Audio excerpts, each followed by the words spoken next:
Assalamualaikum warahmatullahi wabarakatuh. Bismillahirrahmanirrahim. Alhamdulillahirabbil alamin. Wassalatu wassalamu ala asyrafil anbiya'i wal mursalin sayyidina wa maulana Muhammadin wa ala alihi wa sahbihi ajma'in, amma ba'd. Yang terhormat Direktur Pesantren Kampus Ainul Yakin Al-Mukarram DRHK Haji Zainul Fadli MKes, yang kami hormati Ketua Pesantren Kampus Ainul Yakin sekaligus pemateri kita hari ini, Al-Ustadz Dian Muhammad Hakim MPDI, yang kami hormati segenap jajaran pengurus Pesantren Kampus Ainul Yakin, yang kami hormati pengurus Orsa dan Orsi Pesantren Kampus Ainul Yakin, dan tak lupa pula kepada seluruh peserta MOSAI periode 2020 yang berbahagia. Alhamdulillah, senang sekali rasanya bisa berada di tengah-tengah peserta MOSAI periode 2020 dan juga pemateri hari ini, walaupun masih belum bisa bertatap muka secara langsung. Selanjutnya, izinkan saya memperkenalkan diri.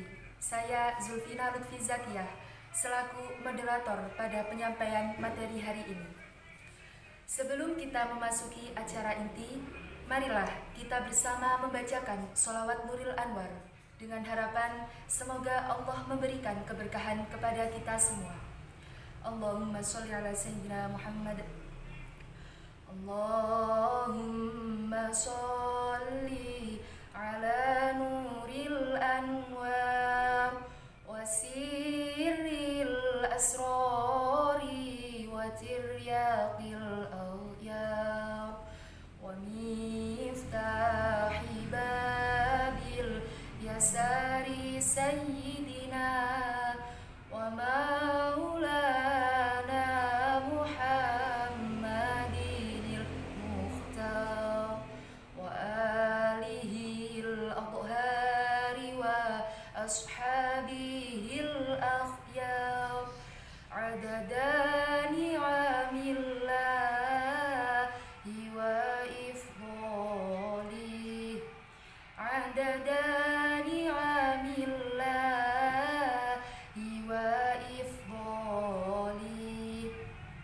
sampaikan terima kasih. Selanjutnya memasuki acara inti kita hari ini, yakni penyampaian materi oleh beliau Al-Ustadz Dian Muhammad Hakim MPDI. Namun sebelumnya di sini saya akan membacakan profil singkat beliau.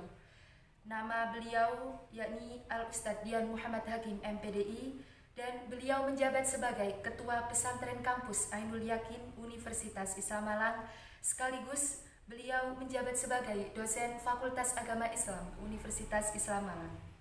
Baik, sebelumnya diumumkan kembali kepada seluruh peserta MOSAI periode 2020 bahwasannya untuk selalu menyimak video ini dengan seksama dan meresum seluruh materi yang telah disampaikan, dan juga jangan lupa untuk absen di kolom komentar yang telah disediakan.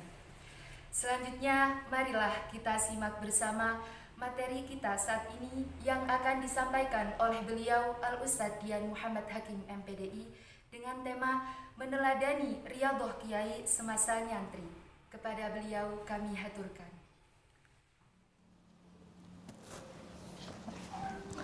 Assalamualaikum warahmatullahi wabarakatuh. Bismillah, alhamdulillah. Alhamdulillahilladzi qad akhraja nata'ijal fikri li arbabil hijah. Thumma sholatu ma'a salamin la'iqi ala nabiyyi afsahil khalaiqi Muhammadin wal ali wal ashabi man atqanul qur'ana bil i'rabi. Amma ba'du. Yang terhormat dan yang kami muliakan Direktur Pesantren Kampus Ainul Yakin Al-Mukarram Kiai Haji Zainul Fadli MKes, yang kami hormati segenap Dewan Asatid wa Asatidah serta pengurus Pesantren Kampus Ainul Yakin, adik-adik organisasi santri putra dan organisasi santri putri serta teman-teman santri, adik-adik santri yang berbahagia. Puji syukur alhamdulillahirabbil alamin, kita panjatkan kehadirat Ilahi Rabbi atas limpahan rahmat, taufik, hidayah serta inayahnya, sehingga pada kesempatan kali ini kita bisa bersama-sama tholabul ilmi, meskipun dalam dunia maya atau melalui video, dalam keadaan sehat walafiat. Sholawat serta salam semoga senantiasa tercurahkan keharibaan putra padang pasir, pahlawan revolusioner Islam, figur manusia sempurna yang tak lain adalah baginda Rasulullah sallallahu alaihi wasallam, biqaulina Allahumma sholli wa sallim wa barik alaih. Adik-adik santri yang berbahagia, pada kesempatan kali ini sebagaimana yang disampaikan oleh Mbak Moderator tadi, kita akan mencoba menggali untuk meneladani riyadhah atau tirakat para kiai-kiai sepuh dulu semasa beliau nyantri. Ketika kita berbicara masalah kiai, maka tidak bisa dilepaskan dari namanya sebuah lembaga tertua yang ada di Indonesia, yakni pesantren. Dalam penelitian disebutkan bahwa sebuah lembaga dikatakan sebagai pesantren apabila memenuhi 5 elemen atau yang biasanya sering disebut sebagai rukun pesantren. 5 elemen tersebut, yang pertama adalah kiai, yang kedua adalah santri, yang ketiga adalah adanya ngaji kitab klasik, maksudnya balah, bandongan atau sorogan metodenya. Kemudian yang keempat ada funduk atau asrama para santri, dan yang kelima adalah masjid. Ketika 5 elemen tersebut terkumpul di dalam sebuah lembaga, maka lembaga itu sah dikatakan sebagai pesantren, sebagaimana teori yang dikemukakan oleh Zamakhsyari Dhofir. Nah, dari kelima komponen tersebut, yang pertama adalah kiai. Maka di sini sebelum saya memaparkan bagaimana riyadhah atau tirakatnya para kiai dulu, perlu kita mengeklirkan atau memahami secara seksama kata atau redaksi kiai itu sendiri. Nah, dalam literatur dijelaskan bahwa kata kiai ini merujuk kepada 3 jenis gelar yang berbeda. Yang pertama, bahwa kata kiai ini sebagai gelar bagi barang yang dianggap keramat, biasanya pusaka tertentu yang dimiliki oleh daerah tertentu. Misalnya Kiai Garuda Kencana, ini merujuk sebuah kereta. Lalu ada Kiai keris Kiai Upas, ini merujuk kepada sebuah tombak, dan masih banyak yang lainnya. Nah, kata kiai ini diberikan atau disematkan untuk merujuk kepada sesuatu pusaka yang dianggap keramat. Itu yang pertama. Yang kedua, kata kiai ini merujuk kepada gelar kehormatan untuk orang tua pada umumnya. Orang ketika sudah memasuki usia, katakan misalnya 50 atau 60 tahun ke atas, menurut redaksional yang disampaikan oleh Zamakhsyari Dhofir, ini juga bisa disebut sebagai kiai, sebagai gelar kehormatan. Nah, yang ketiga, yang ini nampaknya sesuai dengan redaksi kiai yang akan kita bahas pada materi ini, bahwa kata kiai itu merujuk kepada gelar yang diberikan oleh masyarakat kepada seorang ahli agama Islam yang memiliki atau mengajarkan atau menjadi pemimpin pesantren, atau juga bisa sebagai seorang yang alim dalam pengetahuan Islamnya. Nah, inilah yang nampaknya cocok dalam diskursus kita ini, bahwa kiai ini disematkan kepada seorang yang memiliki pemahaman tafakuh fiddin, memiliki pesantren, mendirikan pesantren, memimpin pesantren, dan mengelola pesantren. Nah, inilah yang kemudian disebut kiai. Adik-adik santri yang dirahmati oleh Allah, kalau guyonannya orang Jawa, kata kiai itu berasal dari kata ikiai. Nah, ikiai kemudian digabungkan menjadi kiai. Kalau dalam bahasa Jawa ikiai itu arti bahasa Indonesianya adalah ini saja. Artinya ketika seorang menjadi kiai atau ditokohkan sebagai kiai, maka orang tersebut akan senantiasa bertawakal kepada Allah dengan segala sesuatu yang telah diberikan kepada Allah. Tidak melulu memikirkan hal-hal yang bersifat keduniaan. Itu kalau dalam redaksi bahasa Jawa, bahwa kiai itu berasal dari kata ikiai. Tapi sebagaimana penelitian yang dilakukan oleh Zamakhsyari Dhafir tadi, kiai ini merupakan gelar yang diberikan kepada seorang yang tafakuh fiddin, mengembangkan pesantren, mendirikan pesantren, dan mengelola pesantren.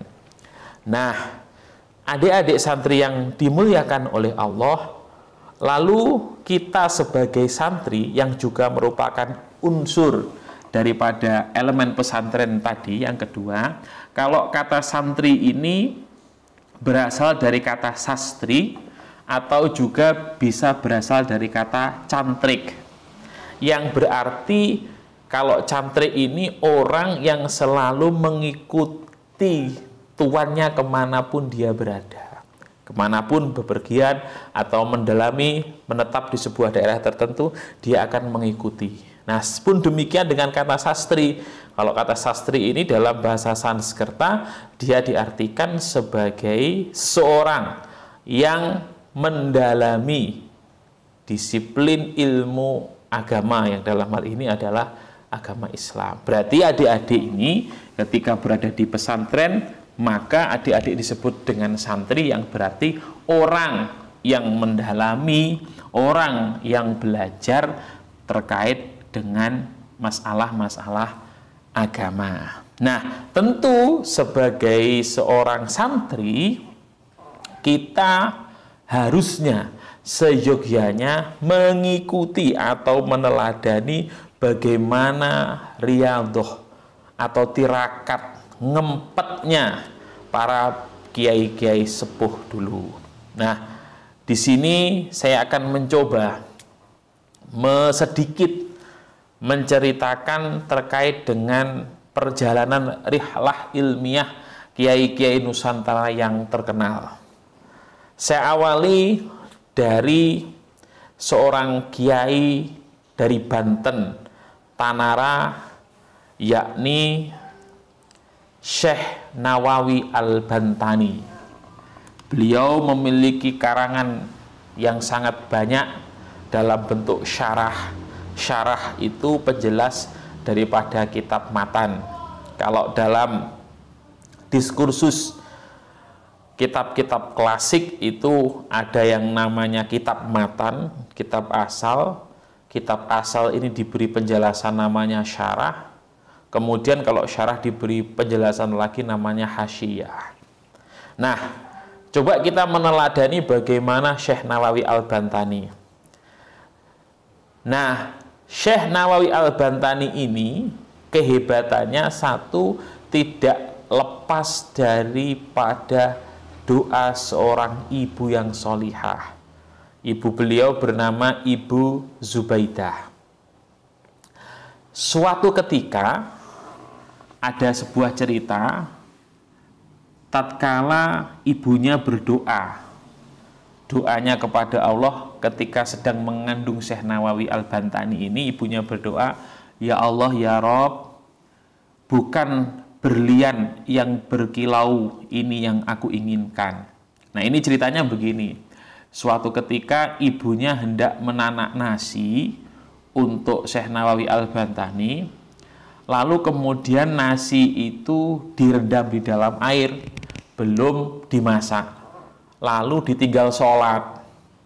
Nah, selesai sholat, beliau ingat nasinya itu belum dimasak, lalu segera bergegas beliau pergi untuk melihat beras yang direndam tadi.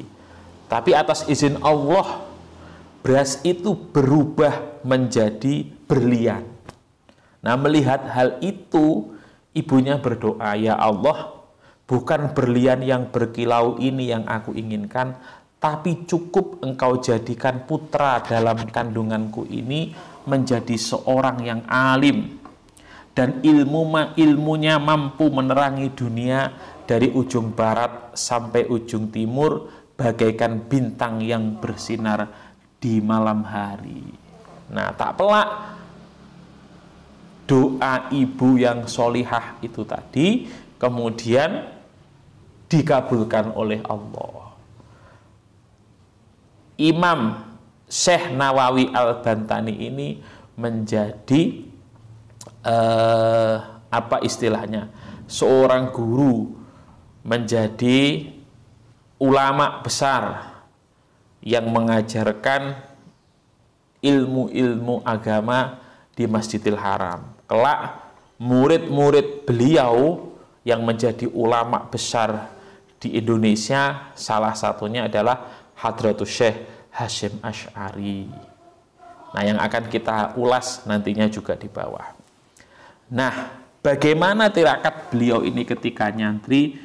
Beliau dimulai sejak usia 5 tahun, itu langsung dididik dan diajari mengaji ilmu-ilmu agama. Di usia 8 tahun, beliau dikirim di pesantren Jawa Timur. Selesai mondok dari Jawa Timur, beliau melanjutkan belajar dengan nyantri kepada ulama-ulama kenamaan di Banten, diantaranya Kiai Sahal dan Kiai Yusuf. Di usia 15 tahun, atau 2 tahun sepeninggal abahnya, Nawawi muda memutuskan berangkat ke Mekah. Misi ke Mekah adalah menunaikan ibadah haji, namun karena semangat keilmuan yang tinggi mengubah niatnya untuk tidak pulang ke tanah air. Akan tetapi beliau berkeinginan untuk mukim, untuk mencari dan memperdalam ilmu di tanah haram tersebut. Sampai akhirnya beliau mengajar di sana. Nah, dari tirakat Syekh Nawawi Al-Bantani ini dapat kita ambil hikmahnya. Yang pertama, bahwa ketika kita nyantri, jangan pernah melupakan sentuhan seorang ibu. Artinya, jangan lupa selalu memohon doa restu dari ibu. Syukur-syukur kalau ibu kita itu menirakati kita, baik dalam bentuk berpuasa atau baik dalam qiyamul lailnya di malam-malam yang selalu mendoakan kita. Nah, itu sangat penting sekali, karena itu akan berpengaruh terhadap kejiwaan kita. Yang kedua, jangan pernah puas dengan apa yang telah kita dapatkan. Kita bisa mencontoh Syekh Nawawi sejak usia 5 tahun. Bayangkan, sejak usia 5 tahun sudah memulai pengembaraannya di dalam menuntut ilmu, bahkan tidak pernah puas dengan apa yang sudah didapatkan. Di dalam hadis itu dijelaskan bahwa orang itu tidak boleh rakus kecuali rakus dengan ilmu. Boleh kalau rakus dengan ilmu. Nah, artinya kalau kita melihat syarat-syarat dalam menuntut ilmu sebagaimana kitab kecil yang dulu pernah kita pelajari di pesantren ketika kelas ibtida itu, la tanalul ilma illa bisittatin saumbika an majmu'iha bibayani dzukain. Nah, yang kedua hirsin ini. Hirsin itu artinya lobo. Lobo itu ya rakus. Artinya rakus di sini bukan dalam konotasi negatif, bukan, tapi kita tidak pernah puas. Kita ingin terus mencari dengan ilmu-ilmu yang telah kita dapatkan. Jangan berbangga diri, jangan puas dulu. Misalkan sudah khatam satu kitab nahwu, nah jangan berhenti, lanjut terus, lanjut terus, lanjut terus. Karena sudah dijanjikan oleh Allah bahwa ilmu Allah ini tidak akan pernah habis. Qul law kanal bahru midadal li kalimati rabbi lanafidal bahru qabla an tanfada kalimatu rabbi walau ji'na bimithlihi madada. Andai kata samudra digunakan untuk menulis ilmu-ilmu Allah, niscaya samudra itu akan habis meskipun ditambahkan lagi, walau ji'na bimithlihi madada, meskipun ditambahkan lagi sebanyak samudra itu. Berarti ilmu Allah ini sangat luas sekali. Maka jangan gampang puas dengan ilmu yang sudah kita dapatkan. Lulus S1, lanjut S2. Lulus S2, lanjut S3.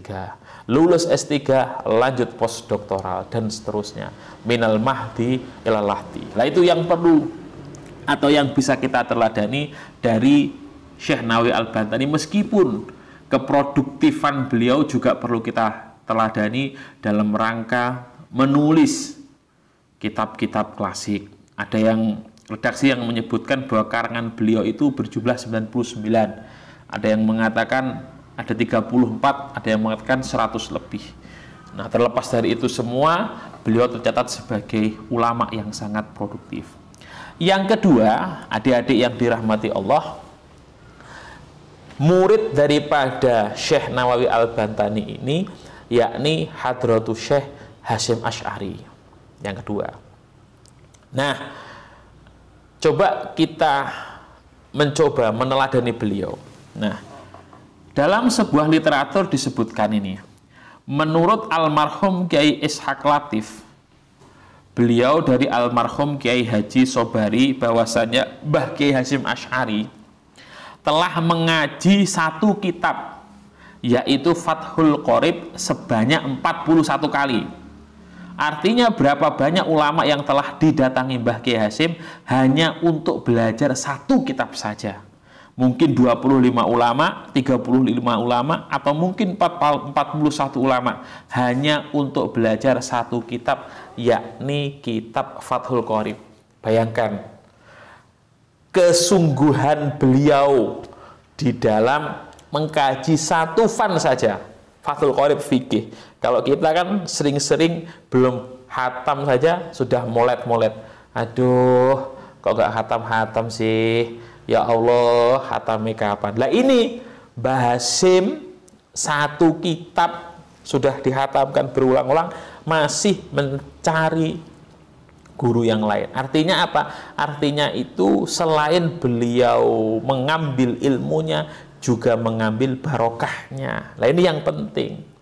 Banyak kemudian ilmunya sudah dapat banyak, tapi tidak dapat barokahnya. Sehingga, mohon maaf, ketika pulang dari pesantren, meskipun alim, pinter, tapi kemudian di masyarakat, nah, di masyarakat tidak ada apa-apanya. Atau meskipun pinter secara ilmunya, tapi ketika pulang dari pesantren, itu justru sebaliknya, tidak pernah ngaji dan lain sebagainya. Tapi justru banyak kemudian santri-santri itu ketika ngaji di pesantren biasa-biasa saja. Misalkan Mas Habib ini di pesantren itu sukanya hanya meladeni ustadz-ustadznya untuk keperluan sound system misalnya. Ikhlas, tapi ikhlas dilakukan dengan sungguh-sungguh, tapi ternyata ketika pulang alim, jadi ulama besar, Kiai Haji Habibur Rahman Al-Syirazi misalkan seperti itu. Nah, ini artinya apa? Artinya di pesantren itu selain kita mengejar tafaqquh fiddin tadi, kedalaman dalam kita memahami sebuah ilmu, kita juga mengejar yang namanya barokah. Nah, barokah ini secara teori tidak bisa dirumuskan, ini langsung dari Allah. Barokah itu artinya ziyadatul khair. Ziyadatul khair itu bertambahnya kebagusan. Artinya bertambahnya kebagusan itu begini, ketika kita mendapatkan barokah, kebaikan yang ada di dalam diri kita itu bertambah. Baik dari segi kebaikan haliyah kita, maqoliyah kita, rizki kita, keluarga kita, hubungan kita dengan masyarakat, dan lain sebagainya. Itu menandakan kalau ilmu kita itu barokah. Kita menjadi pribadi yang lebih baik dari sebelumnya. Nah itu. Nah ini yang dilakukan oleh Mbah Hasyim itu salah satunya mengejar barokah. Jadi para santri, jangan kemudian kita punya anggapan ketika di pesantren, alah, tidak apa-apa kita melanggar peraturan pesantren, tidak apa-apa kita bolos-bolos ngaji. Jangan berpikiran seperti itu. Saya sudah paham apa yang disampaikan Ustadz itu, nanti apa yang disampaikan tidak seperti ini. Ustadz itu nanti akan menyampaikan ini. Nah, meskipun kita sudah tahu sekiranya apa yang akan disampaikan oleh Ustadz si A misalkan, tetapi ingatlah bahwa di sana belum tentu kita bisa mendapatkan barokahnya. Nah, ini sangat banyak sekali cerita-cerita terkait dengan keberkahan ketika masa nyantri. Nah, itu yang pertama. Yang kedua, ini bayangkan ini. Mbah Hasyim itu setelah menghatamkan kitab Sahih Bukhari Muslim dan menerima sanadnya, beliau dengan berbekal segenggam beras menyepi di Gua Hira dan membaca kedua kitab itu selama 41 hari. Ternyata belum sampai 41 hari beras sudah habis. Akhirnya beliau mencuil sedikit lembaran-lembaran kitab Bukhari Muslim yang dibacanya sebagai ganti beras yang telah habis.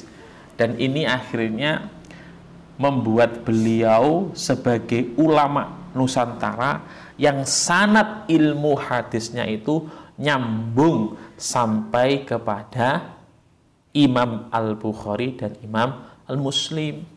Nah, kalau kita melihat genealogi mata rantai sanad ulama Nusantara dalam bidang hadis ini, masternya ya Hadratus Syekh Hasyim Asy'ari. Karena sebutan beliau Hadratus Syekh itu karena itu tadi, beliau hafal Kutubus Sittah, menguasai Kutubus Sittah.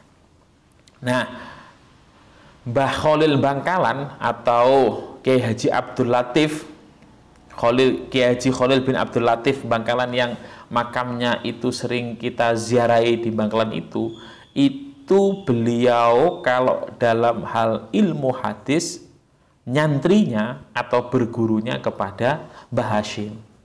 Meskipun di lain sisi Mbah Hasyim itu juga termasuk murid beliau. Nah, Mbah Hasyim itu kalau belajar nahwu, ngaji nahwunya, sanadnya itu dari Mbah Khalil Bangkalan.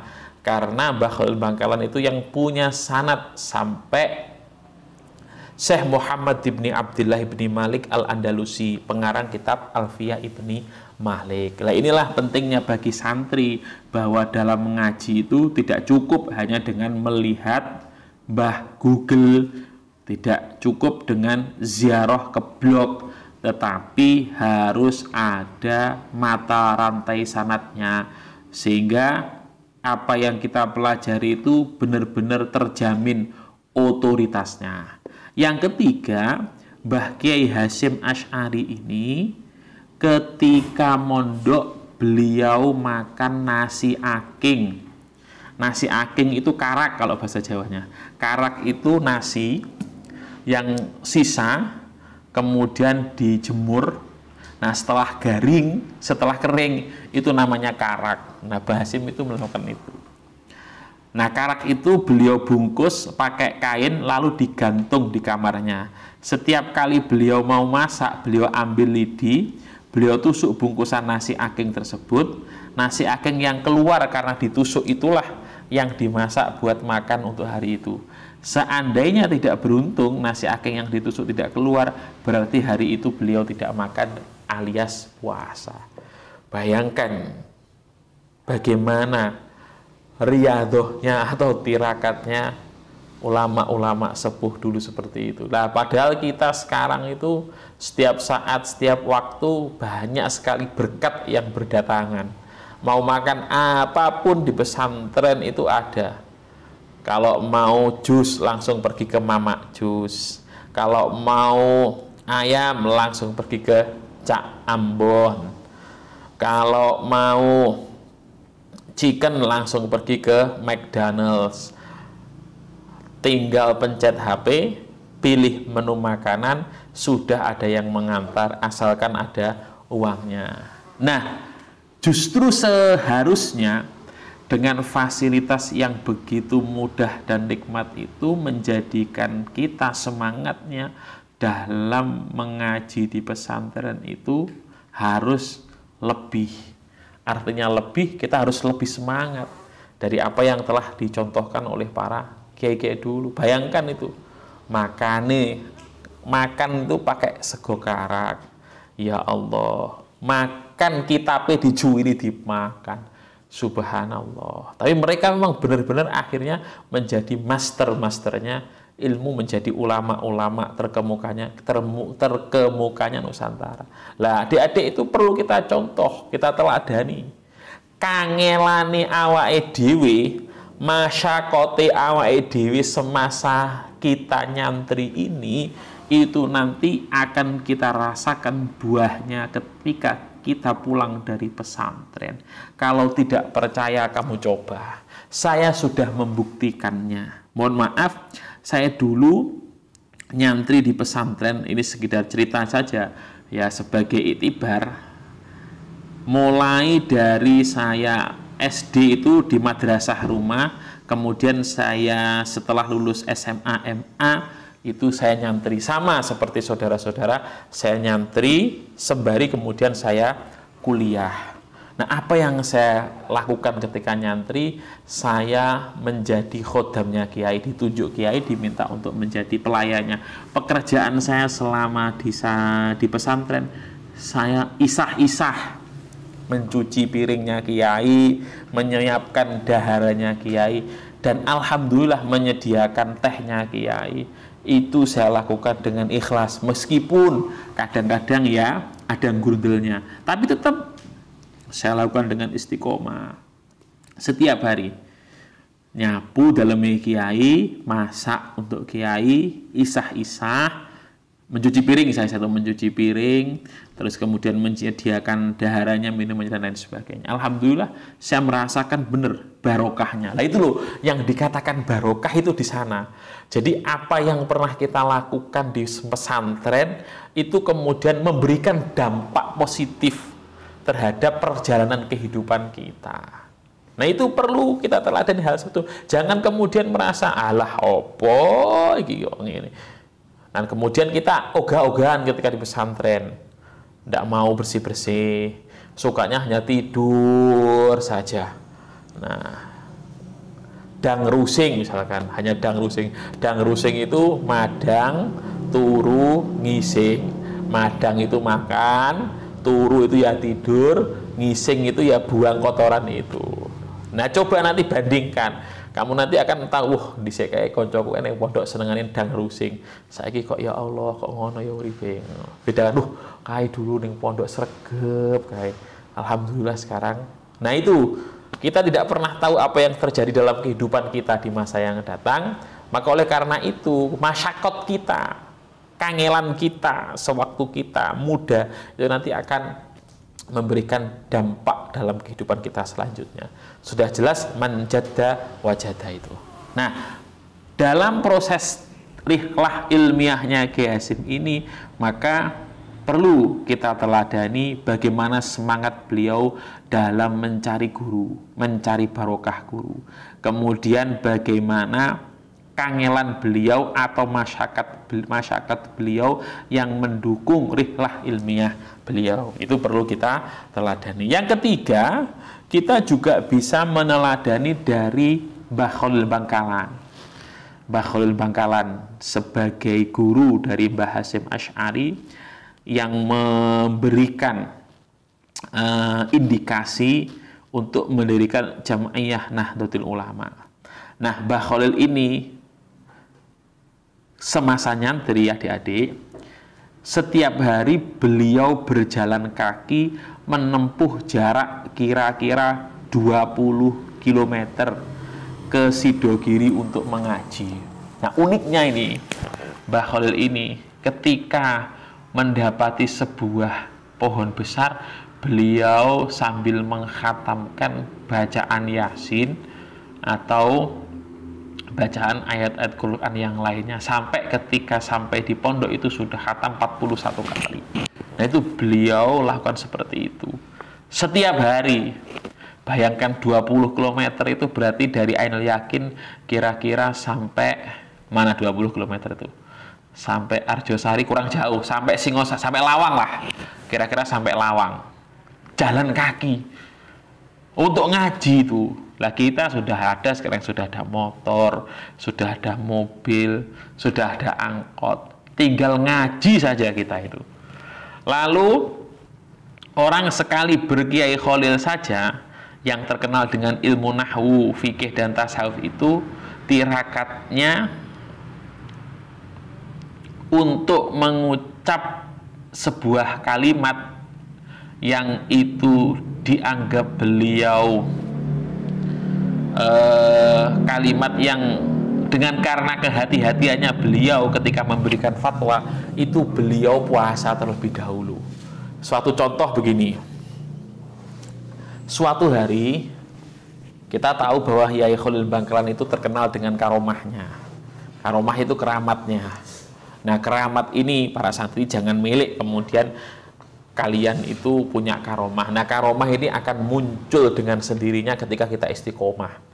Wis, kalau tidak percaya kamu coba istiqomah satu hal, ngaji misalkan istiqomah terus, nanti kalau keramatnya muncul. Nah, beliau suatu ketika didatangi oleh seorang bapak yang melaporkan kondisi anaknya yang tidak bisa berhenti makan gula.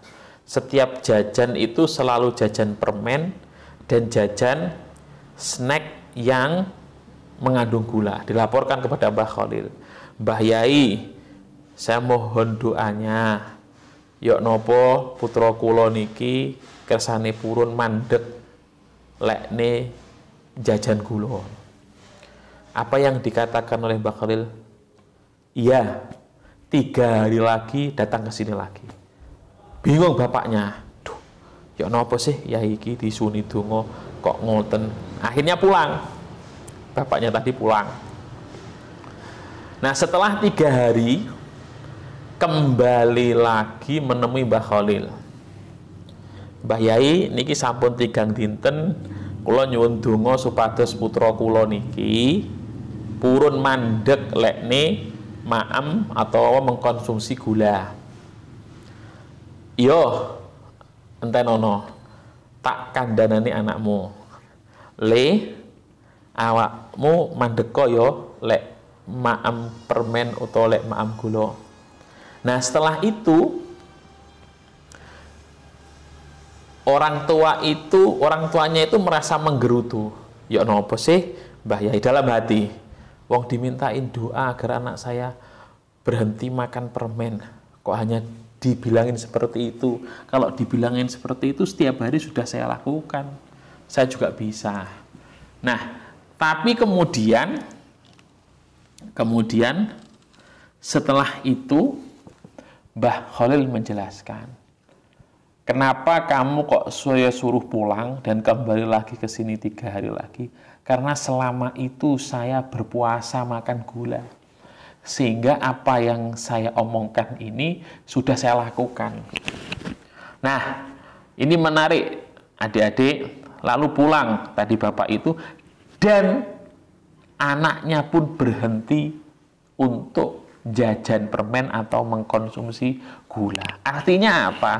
Artinya bahwa ketika kita ingin memerintahkan atau menyampaikan sesuatu, maka kita sendiri hendaknya melakukan hal itu terlebih dahulu, sehingga apa yang kita ucapkan, apa yang kita perintahkan itu mengena kepada orang yang kita perintah atau kepada orang yang kita suruh, dan kita tidak malu akan hal itu. Nah, maka kemudian para santri perlu kita teladani, perlu kita camkan benar-benar, kita harus bisa memberikan contoh yang baik terhadap orang-orang yang ada di sekeliling kita atau di lingkungan kita.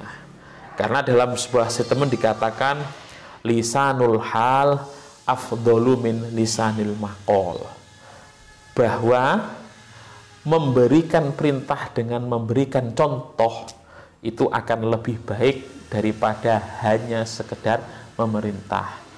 Misalkan setiap kali subuh saya selalu membangunkan Habib, tapi ketika saya membangunkan untuk sholat subuh, saya sudah sholat subuh. Nah, itu pun masih kadang Habib masih sulit dibangunkan, padahal sudah saya contohkan. Nah, semoga setelah ini tidak perlu lagi dicontohkan dan tidak perlu lagi diperintah. Sebelum saya ke masjid, Habib sudah iktikaf terlebih dahulu di dalam masjid. Para santri yang dimuliakan Allah, kita selanjutnya kepada Syekh Mahfud Termas yang perlu kita teladani. Ini hampir mirip-mirip dengan Syekh Nawawi Al-Bantani. Lagi-lagi keberhasilan seorang anak di dalam menuntut ilmu itu sangat dipengaruhi, memiliki hubungan korelasi yang positif dengan tirakatnya orang tua, khususnya ibu. Nah, ibunya Syekh Mahfud Termas itu terkenal dengan seorang ibu yang istiqomah dalam menjalankan sholat malam, sholat tahajud, dan lain sebagainya. Nah, ini bisa jadi saudara-saudara nanti ketika pas atau sekarang ketika berada di rumah saudara-saudara itu jangan lupa selalu minta didoakan orang tua, khususnya ibu. Kalau kita sudah di pondok itu jangan lupa selalu minta doanya ibu. Nah, suatu ketika sang ibu ini suatu malam hendak melaksanakan sholat tahajud, sholat malam. Beliau mengambil air. Nah, tatkala mengambil air, yang didapat itu bukan air, justru berlian. Justru berlian yang didapatkan ketika malam mengambil air itu. Kita tahu kalau orang zaman dulu tidak seperti sekarang. Sekarang kan pakai sanyu. Kalau dulu ya langsung pakai air dari timba begitu. Nah, yang didapat bukan air, tetapi berlian. Apa yang dilakukan? Mungkin kalau emak-emak rempong itu langsung, waduh, alhamdulillah saya dapat berlian. Langsung ditukarkan, dijual untuk berbelanja, bervia-via. Tapi tidak, ibunya Syekh Mahfud tidak seperti itu. Justru dikembalikan dan berdoa, ya Allah, yang saya inginkan itu hanya sekedar air, agar saya bisa menunaikan sholat malam.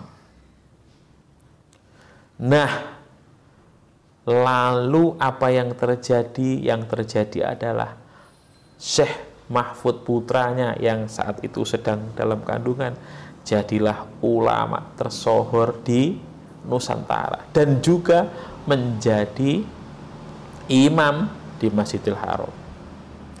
Nah, selain itu, ini ketika beliau masih kecil, beliau hanya dapat melihat sang bunda karena ayahandanya Syekh Abdullah tidak berada di sampingnya lantaran sedang berada di Mekah.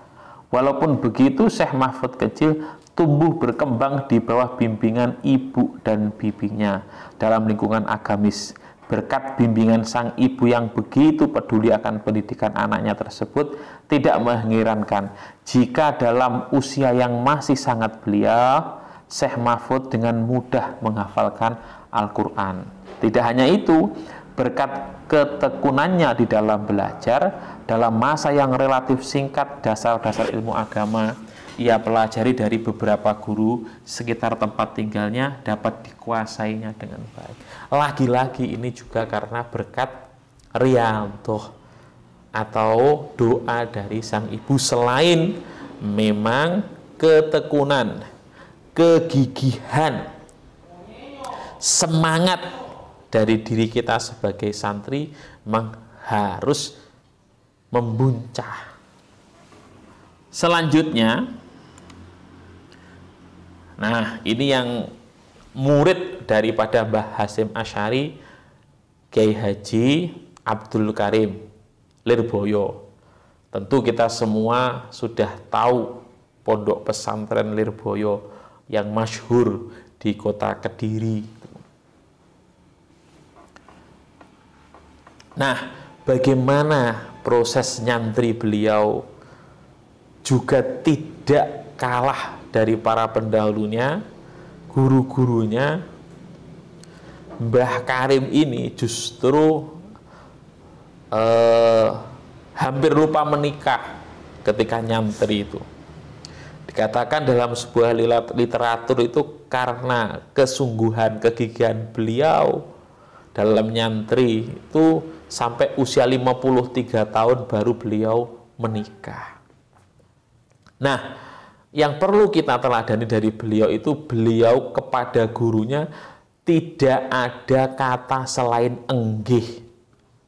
Enggih itu iya. Jadi apapun yang dilakukan, yang diperintahkan oleh gurunya, itu beliau jawab enggih. Nah, ini menunjukkan betapa tawaduknya beliau kepada guru-gurunya, kepada para kiainya. Suatu ketika nyantri, Mbah Karim ini didatangi oleh Kiai Haji Soleh Banjarbelati yang di situ sedang mencari menantu. Nah, gurunya memanggil beliau, dulu namanya sewaktu nyantri itu Manap. Kon tak rabekno karo putrane Mbah Yai Soleh Banjarbelati. Enggih, wis tidak pernah tanya anaknya yang mana, cantiknya bagaimana, rumahnya mana, wis hanya dijawab enggih. Kalau santri sekarang kan mesti ketika ditanya, "Bib, kamu akan saya nikahkan dengan Aisyah. Boleh saya melihat IG-nya? Boleh saya melihat Facebook-nya? Boleh saya minta nomor WhatsApp-nya? Boleh saya tahu Twitter-nya?" Nah, sekarang kan begitu. Sekarang begitu. Kalau Mbah Manap tidak, wis langsung enggih. Karena percaya 100% dengan apa yang diperintahkan oleh kiainya. Tidak ragu sama sekali. Kira-kira kalau saudara-saudara nanti kemudian sudah waktunya selesai, lalu saya carikan jodoh misalkan. Siapa misalkan gitu ya. Misalkan Mas sing ampal Habib tak rabekno ambek arek kae yo. Berani nggak langsung jawab enggih? Berani, Bib? Nah, itu tawaduk, satu tawaduknya beliau. Yang kedua, karena semasa nyantri itu beliau bukan termasuk santri yang kaya. Jadi beliau itu dulu menggunakan sabak kan, sabak itu buku yang ketika ditulisi, setelah ditulisi ketika dibuka itu sudah hilang.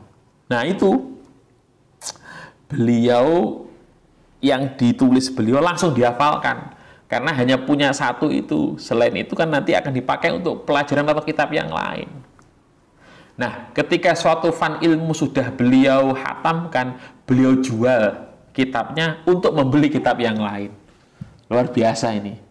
Dari semangat yang tidak pernah runtuh dan rapuh tatkala didera dan diterpa oleh keadaan. Lalu kemudian selama di pesantren beliau juga makan dengan makanan yang sangat sederhana. Beliau tawakal yang luar biasa. Suatu ketika oleh mertuanya, Mbah Soleh Banjarmelati ini, beliau diberikan sebuah tanah yang terletak di Lirboyo yang kemudian itu menjadi cikal bakal nanti berdirinya pesantren Lirboyo. Beliau dibekali dengan beras dan seekor ayam serta 2 santri.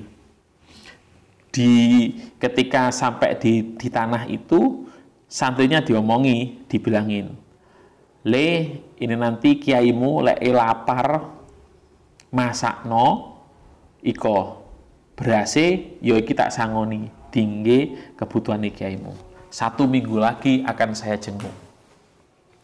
Apa yang terjadi? Setelah 1 minggu, mertuanya berkunjung ke situ, dilihat ternyata berasnya masih utuh, uangnya masih utuh, ayamnya tidak kemana-mana. Ketika ditanya apa yang terjadi, ternyata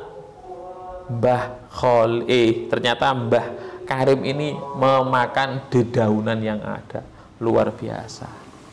Ya Allah. Nah ini, saudara-saudara, perlu kita pelajari, perlu kita contoh tirakat-tirakat dari para kiai sepuh itu, khususnya dalam hal hormat ta'zim kita kepada ibunda kita, kepada ustadz-ustadz kita, kepada para kiai kita, lalu semangat kita dalam menuntut ilmu, kemudian masyakot kita di dalam menuntut ilmu, dan juga ketekunan kita serta istiqomah kita di dalam menuntut ilmu. Insya Allah ketika kita bisa meneladani itu dalam masa kita menyantri, kita akan dimudahkan oleh Allah, kita dibuka hati kita dimudahkan dalam menghafal, membaca, dan lain sebagainya. Dan insya Allah ilmu yang kita peroleh di pesantren itu menjadi berkah, manfaat, maslahah fid dini wa dunya hatal akhirah. Amin ya rabbal alamin. Adik-adik santri yang dirahmati oleh Allah Subhanahu wa taala, kiranya itu yang bisa saya sampaikan. Semoga bermanfaat, semoga kita bisa mengambil hikmahnya, dan semoga kita bisa meneladani para ulama-ulama sepuh, kiai-kiai sepuh dulu, agar ilmu yang kita peroleh di kampus maupun di pesantren ini manfaat dan barokah. Kurang lebihnya mohon maaf. Wallahul muwafiq ila aqwamit thoriq. Wassalamualaikum warahmatullahi wabarakatuh. Alhamdulillah, terima kasih Ustadz atas penyampaian materi yang insya Allah sangat bermanfaat ini. Dan semoga Allah melimpahkan keberkahan kepada kita semua. Amin, amin, ya rabbal alamin. Sebelum kami akhiri, jangan lupa untuk selalu dukung bersama Pesantren Kampus Ainul Yakin dengan cara subscribe, like, dan share akun channel YouTube Santri Unisma, dan follow juga akun Instagram Santri Unisma agar tidak ketinggalan informasi-informasi terkini terkait pesantren. Dan kami umumkan juga bahwasannya pesantren telah membuka pendaftaran santri baru 2021 yang informasi lebih lanjutnya bisa diakses melalui website PKAY Unisma. Sekian dari kami, mohon maaf apabila ada kesalahan kata maupun sikap, dan semoga kita bisa segera bertatap muka kembali. Akhirul kalam, wallahul muwafiq ila aqwamit thoriq. Wassalamualaikum warahmatullahi wabarakatuh.